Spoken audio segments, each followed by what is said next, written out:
ఈరోజు దేవుని వాగ్దానం ద్వితీయోపదేశకాండం 30వ అధ్యాయం 5వ వచనం.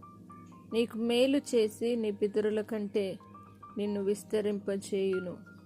నా ప్రియ సహోదరి సహోదరులారా, దేవుని వాగ్దానం సెలవిస్తూ ఉన్నది, నీకు మేలు చేసి నీ పితరుల కంటే నిన్ను విస్తరింపచేయును అని దేవుడు సెలవిస్తూ ఉన్నాడు.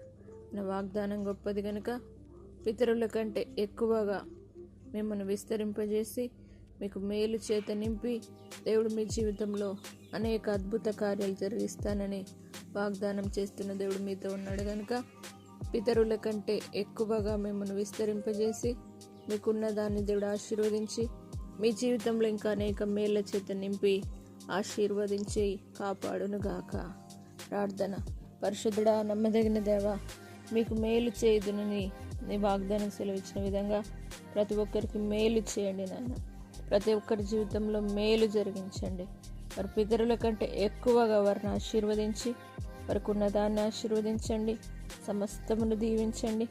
దేవానికి స్తోత్రమేసే వారి యొక్క కుటుంబమును దీవించండి.